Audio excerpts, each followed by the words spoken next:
Tiga teori John Wick chapter 4. Yang pertama adalah kematian John Wick. Kalau kalian perhatiin sepanjang nonton itu kita dikasih foreshadow kalau karakter utamanya itu bakalan mati. Seperti alunan musik penghantar kematian yang dimainkan oleh Mia di situ tuh merinding banget. Kemudian ketika John Wick beribadah, dia berkata ingin bersilaturahmi dengan mendiang istrinya. Lalu di endingnya John Wick meminta untuk diantarkan pulang oleh Winston.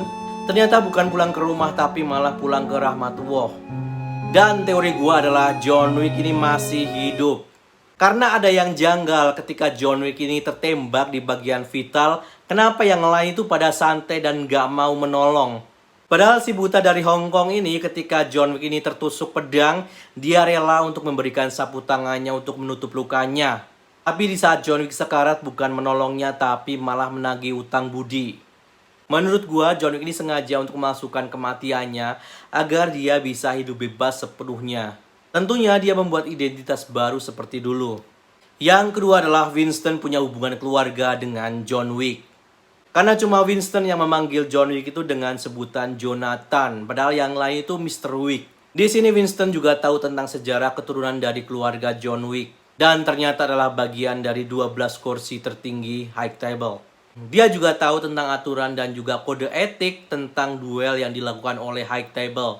Bahkan John Wick sendiri mengira bahwa cerita itu hanyalah mitos. Di dunia nyata, tepatnya di abad 16, ternyata cara duel ini sering dilakukan oleh para bangsawan. Waktunya sama, yaitu ketika fajar, dan senjata yang digunakan juga kaliber besar. Nama senjatanya adalah pistol flintlock model Simeon North 1817. Pistol ini sangat susah dan juga sangat tidak akurat. Hal ini disengaja untuk meminimalisir korban jiwa.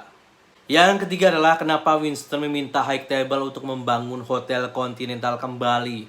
Karena hotel ini sangatlah penting bagi dunia bawah tanah. Tanpa hotel ini, Winston bagaikan gelandangan pada umumnya.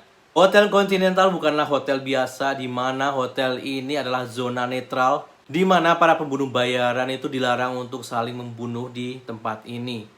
Jika mereka melanggar akan mendapatkan hukuman yang sangat berat, yaitu statusnya akan diubah menjadi ekskomunikado atau buronan.